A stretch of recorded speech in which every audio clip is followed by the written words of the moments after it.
And we're joined by Britt Leigh, the author of 10 Commandments for Kissing Gloria Jean. First of all, thank you so much for joining us. Thank you for having me. So this is a book that's geared towards teenagers, and I know it gets into sex education, which parents are, might want to listen to on this. Why did you write the book?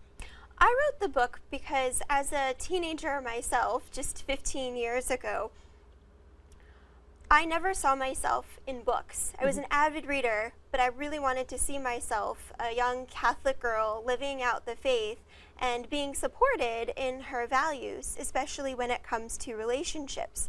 So as I was playing with story ideas, I decided I wanted to write a book that would affirm and empower teen girls to make faith-based choices. Right, which is really hard to do. And you're a baby, so when you say 15 years ago, you're only 29, so you're a lot closer to this than I am.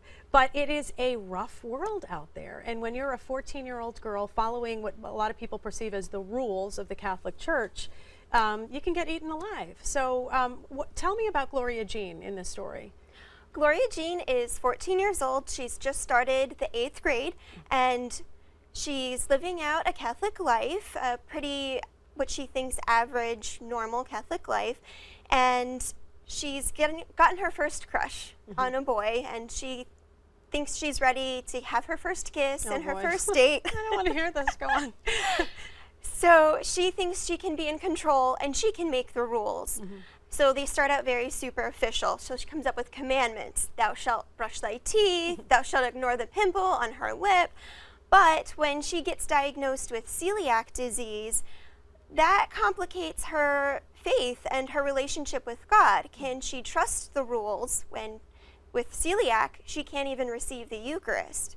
Also, she's starting to hear mixed messages. She's got teachings of theology of the body and chastity from her confirmation class, but then she also has the messages from the sex ed program that she's getting at her public school. Which is essentially just be safe physically, in most cases. Yes, it's all about here's how to protect yourself.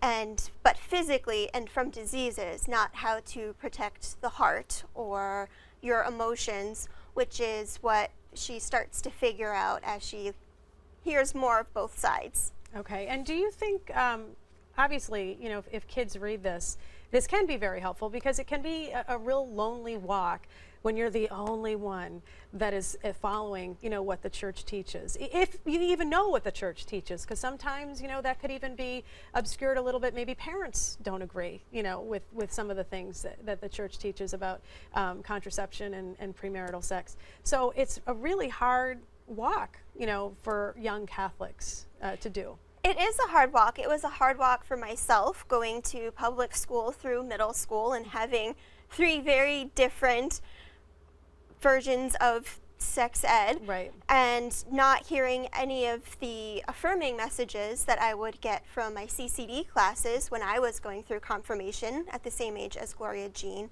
So that's why I wrote Gloria Jean, to be kind of a friend for readers who could walk along with them on that journey. And it realistically kind of sets up some of the challenges, though, too. It's not just like, fantasy, like, oh, it's going to be great, it's going to be easy. It talks about her struggles? Yes, it does talk about her struggles to be in the world, but not be of it. The world, yeah. Yes, I will be honest, it is a candid look at one girl's experience trying to navigate both her Catholic faith in the real world and the secular world, which is trying to seduce teens with false messages of what love is and what beauty is. So Gloria Jean is definitely a companion for the journey who's going through what teens are going through, but the essence of the book is to help them get to a place where they can make good choices and listen to their hearts and hopefully follow the right rules. Okay, so you don't have to give away the ending, but does she turn out okay? Because as a mother, and I know there's a lot of parents watching, I mean, you can pray and you pray and you pray, but there's so much anxiety, as kids enter those teen years. She definitely ends up okay. She ends up more than okay.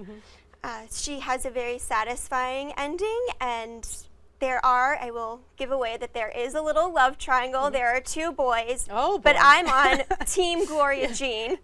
Okay, so that's great. And you have personal experience with celiac disease, and that's kind of a little twist that you threw in here as well. Yes, my sister and one of her daughters, she's only 10 now, were diagnosed a few years ago. And in researching how to help her align this new diagnosis with her faith, because that complicates how you can receive the Eucharist, Right. I learned a whole lot, and I wanted to help others who are struggling also with this issue. Right. How can, if you hear about a lot about theology of the body, how can I understand God through the body if my body can't even receive God in the form of the wheat Eucharist?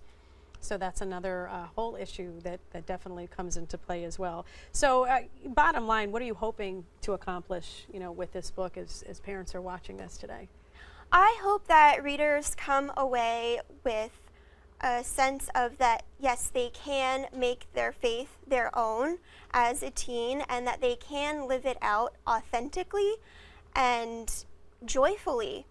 The rules of the faith are not unloving or harsh. They are life-affirming and life-giving, and will lead them to real, authentic love. Because at the end of the day, it's all based in Christ's love for us. And I think that's a really important message and a beautiful message. Thank you so Yes. much.